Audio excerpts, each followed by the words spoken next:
اعوذ باللہ من الشیطان الرجیم بسم اللہ الرحمن الرحیم. لفظی ترجمہ سورۃ البقرہ آیت نمبر 261 سے. مثل مثال، الذین ان لوگوں کی، ینفقون انفاق سے ہے جو خرچ کرتے ہیں، اموالہم اپنے مالوں کو،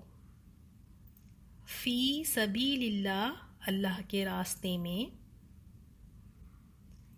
کا مانند، مثلی مثال، حبتن حبہ دانے کو کہتے ہیں، اور لاسٹ میں ہم اینڈ میں دیکھ رہے ہیں تنوین ہے تو ایک دانے کے، حبتن ایک دانے کے، انبتت نباتات، اردو میں نباتات ہم کہتے ہیں، پلانٹس کو نباتات کہتے ہیں. تو نباتات پلانٹس کیا ہے، وہ بھی اگتے ہیں،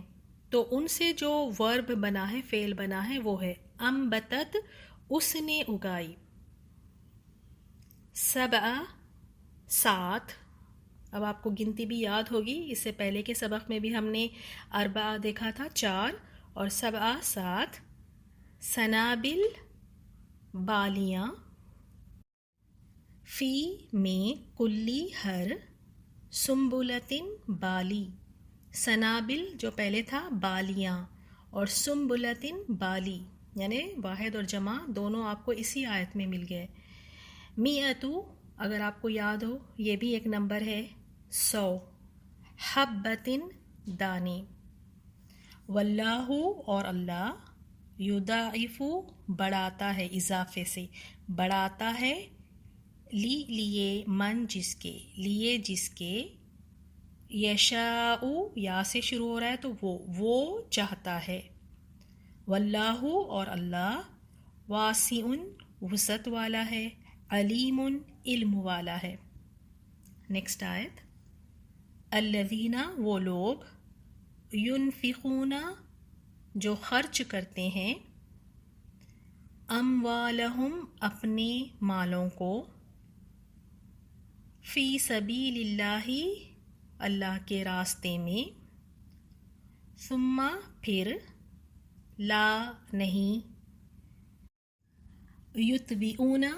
اتباع کرنے سے، اردو میں کہتے ہیں لفظ ہم اتباع کرنا، یعنی یا سے شروع ہو رہا ہے تو پھر وہ کا معنی ہوگا، وہ پیچھے لاتے یا وہ پیچھا کرتے یا وہ اتباع کرتے، ما جو، انفقو انہوں نے خرچ کیا، انفاق سے ہی ہے، اور آخر میں واو الف یہ بتا رہا ہے کہ یہ پلورل فارم جمع کے صیغے میں ہے، انہوں نے خرچ کیا، منن، من کہتے ہیں احسان کو کہتے ہیں، تو احسان جتا کر، ولا اور نہیں، اذن اذیت سے ہے، اذیت دے کر، دیکھیں اردو سے ملتے جھلتے لفظ ہیں، لا لیے، ہم ان کے لیے، ان کے، اجرہم اجر ان کے، اندہ پاس، ربہم ان کے رب کے، ولا اور نہیں، خوفن کوئی خوف، علیہم علی پر، ہم ان پر، ولا اور نہ، ہم وہ، یحزنون غمگین ہوں گے. نیکسٹ آیت، قول بات، معروف بھلی یا اچھی، و مغفرۃ اور مغفرت یعنی بخشش، خیر بہتر ہے، من صدقۃ اس صدقے سے، یتبعھا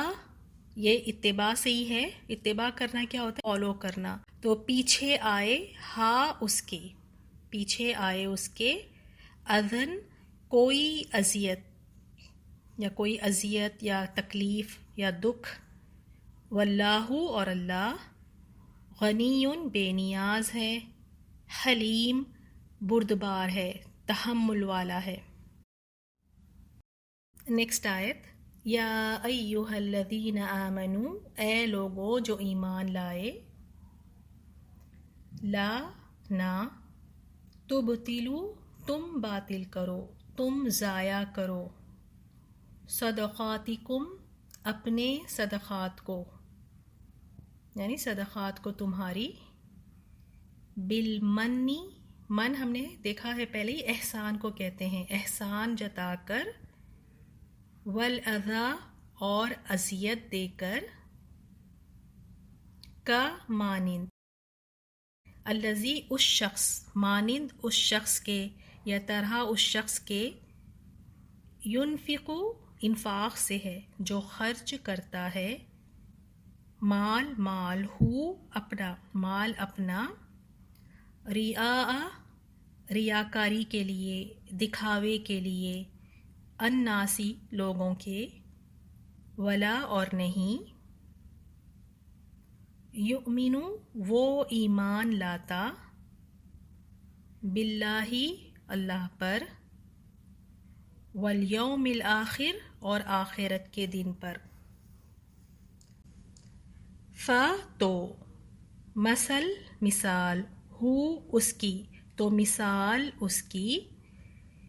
کا مانند، مثلی مثال مانند مثال، صفوان چکنے پتھر کو کہتے ہیں، صفا پہاڑی کا بھی نام اسی سے ہے، صفا پہاڑی جو ہم عمرے کے لیے جاتے ہیں تو ہم صحیح کرتے ہیں صفا اور مروہ کا، تو صفوان چکنا پتھر، علیہ اس پر، ترابن مٹی ہو، تو اصابہ پہنچے، ہو اس کو، تو پہنچے اس کو،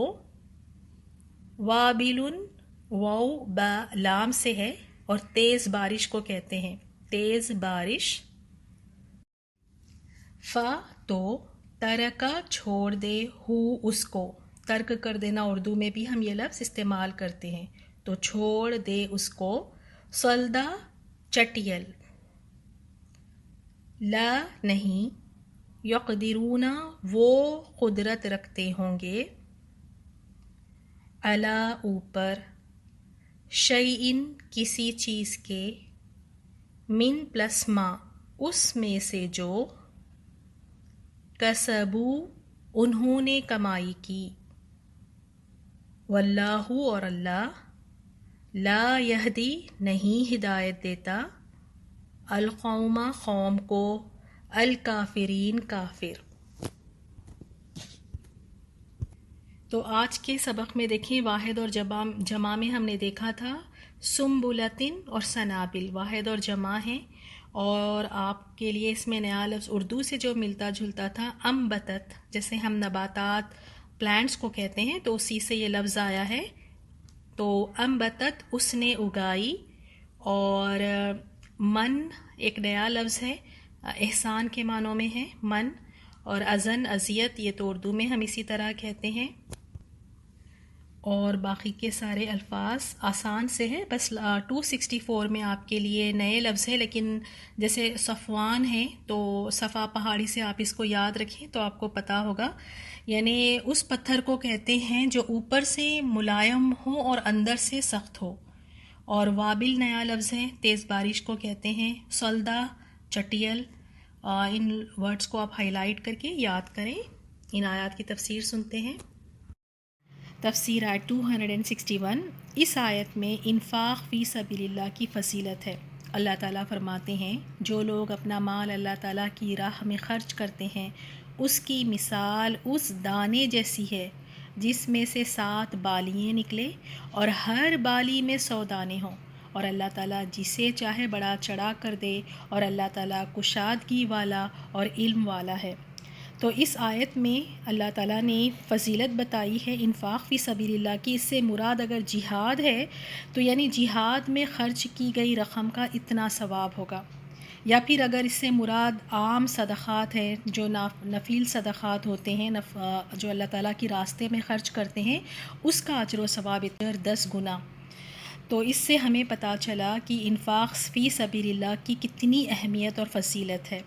نیکسٹ آیت میں جو لوگ اپنا مال اللہ تعالیٰ کی راہ میں خرچ کرتے ہیں پھر اس کے بعد نہ تو احسان جتاتے ہیں نہ ایذا دیتے ہیں، ان کا اجر ان کے رب کے پاس ہے، ان پر نہ تو کچھ خوف ہے نہ وہ اداس ہوں گے۔ تو اس آیت میں بھی انفاق فی سبیل اللہ کی فضیلت ہے۔ یعنی یہ فضیلت صرف اس شخص کو حاصل ہوگی جو اپنا مال جب خرچ کرے تو وہ احسان نہیں جتلاتا، یعنی اپنی زبان سے ایسے الفاظ نہیں کہتا کہ صدقات یا جو خرچ وہ کرتا ہے اللہ تعالیٰ کے راستے میں، وہ کسی غریب یا محتاج کو تکلیف نہیں پہنچاتا اپنی زبان سے یا اپنی کلمات سے، کیونکہ یہ اتنا بڑا جرم ہے جس پر آپ صلی اللہ علیہ وسلم نے فرمایا قیامت والے دن اللہ تعالیٰ 3 آدمیوں سے کلام نہیں فرمائیں گے، ان میں سے ایک جو احسان جتلاتا ہے، اسے مسلم نے روایت کیا ہے۔ تو اس آیت سے ہمیں پتہ چلا کہ احسان جتلانا بہت بڑا گناہ ہے، اللہ تعالیٰ ہم سب کی حفاظت فرمائیں۔ نیکسٹ آیت میں نرم بات کہنا، قول معروف یعنی نرم بات کہنا اور معاف کر دینا اس صدقے سے بہتر ہے جس کے بعد ایذا رسائی ہو، اللہ تعالیٰ بے نیاز اور بردبار ہے۔ تو اس آیت میں بھی دیکھیں کیا بتایا گیا کہ اگر جو سائل ہے آ کر آپ سے کچھ پوچھتا ہے یا مانگتا ہے تو اس کے ساتھ نرمی سے پیش آنا ہے، شفقت سے اس کے ساتھ بولنا ہے، اور یہ اس طرح کے اگر وہ آ کے مانگتا ہے، آپ کی حیثیت نہیں ہے، آپ نہیں دے سکتے، تو اس کو یہ کہیں کہ اللہ تعالیٰ تجھے بھی اللہ تعالیٰ نوازے اپنے فضل و کرم سے، اور اللہ تعالیٰ مجھے بھی نوازے۔ تو اچھی بات کہہ کے ان کو لوٹا دینا، یہ نہیں کہ ان کو ذلیل کر کے لوٹانا کہ ہر بار آ جاتے ہو، کیا ہمارا گھر ہی دیکھ لیا ہے، ہمارے پاس تو ہوتا نہیں ہے۔ کتنا لوگ آگے بڑھ چڑھ کے بڑی بڑی باتیں کہہ دیتے ہیں، اگر نہیں دینا ہے تو شفقت سے پیش آئیں، نرمی سے پیش آئیں، ان کی پردہ پوشی کریں۔ اس صدقے سے بہتر ہے کہ آپ صدقہ میں بہت بڑی رقم تو دے رہے ہیں لیکن اس کے بعد پھر ان کو ذلیل اور رسوا کر رہے ہیں، تو اللہ تعالیٰ کو اس طرح کے صدقات پسند نہیں ہیں۔ اسی لیے فرمایا نرم بات کہہ دو، معاف کر دینا اس صدقے سے بہتر ہے کہ تم صدقہ دینے کے بعد احسان جتلاتے ہو، ان کے اوپر اپنا حق سمجھتے ہو، ان کو ذلیل کرتے ہو۔ اللہ تعالیٰ ہمیں واقعی اللہ کی رضا کے لیے صدقہ اور انفاق کرنے والا بنائے۔ پھر نیکسٹ آیت میں اے ایمان والو اپنی خیرات کو احسان جتا کر ایذا پہنچا کر برباد نہ کرو۔ تو اس سے پتہ چلا کہ صدقات برباد ہو جاتے ہیں جب ہم احسان جتلاتے ہیں، اور دیکھیں چھوٹی چھوٹی باتوں میں ہم احسان جتلاتے ہیں کہ فلاں کی میں اتنے کام آئی اور آج مجھے ضرورت ہے تو وہ مجھے نظر نہیں آتی، اور ہم اپنے گھر میں جو کام کرنے والی ہوتی ہے اس کے بچوں کی فیس کبھی دے دیتے ہیں، یا بیماری میں ہم تھوڑا خرچہ کر دیتے ہیں، اور اگر وقت پر وہ نہیں آتی یا کسی دن کوئی کام ہو ہم بلاتے ہیں وہ نہیں آتی ہیں تو ہم کتنا برا مان جاتے ہیں، کہتے ہیں کہ فلاں اس کا تو ہم اتنا خیال رکھتے ہیں، اس کو تو ہم اتنا دیتے ہیں لیکن پھر یہ ہمارے کام نہیں آتی۔ تو اللہ تعالیٰ نے فرمایا اپنے صدقات کو برباد نہ کرو۔ پھر فرمایا جس طرح وہ شخص جو اپنا مال لوگوں کے دکھاوے کے لیے خرچ کرے اور نہ اللہ تعالیٰ پر ایمان رکھے نہ قیامت پر، اس کی مثال اس صاف پتھر کی طرح ہے جس پر تھوڑی سی مٹی ہو، پھر اس پر زور سے مے برسے اور اسے بالکل صاف اور سخت چھوڑ دے۔ ان ریاکاروں کو اپنی کمائی میں سے کوئی چیز ہاتھ نہیں لگتی، اور اللہ تعالیٰ کافروں کی قوم کو سیدھی راہ نہیں دکھاتا۔ تو اس سے بھی ہمیں پتہ چلا کہ صدقہ و خیرات کو احسان جتلا کر، تکلیف دہ باتیں کر کر اس کو خراب نہیں کرنا چاہیے، کیونکہ یہ اہل ایمان کا شیوا نہیں ہے، ایمان والے اس طرح نہیں کرتے۔ یہ تو منافقوں کا طریقہ ہے، منافق ریاکاری کے لیے خرچ کرتے ہیں، دکھاوے کے لیے، اپنے مفاد کے لیے وہ انفاق اور خرچ کرتے ہیں۔ مثل الذين ينفقون أموالهم في سبيل الله كمثل حبة أنبتت 7 سنابل في كل سنبلة 100 حبة والله يضاعف لمن يشاء والله واسع عليم الذين ينفقون أموالهم في سبيل الله ثم لا يتبعون ما أنفقوا منا ولا أذى لهم أجرهم عند ربهم ولا خوف عليهم ولا هم يحزنون قول معروف ومغفرة خير من صدقة يتبعها أذى والله غني حليم يا أيها الذين آمنوا لا تبطلوا صدقاتكم بالمن والأذى كالذي ينفق ماله رئاء الناس ولا يؤمن بالله واليوم الآخر فمثله كمثل صفوان عليه تراب فأصابه وابل فتركه صلدا لا يقدرون على شيء مما كسبوا والله لا يهدي القوم الكافرين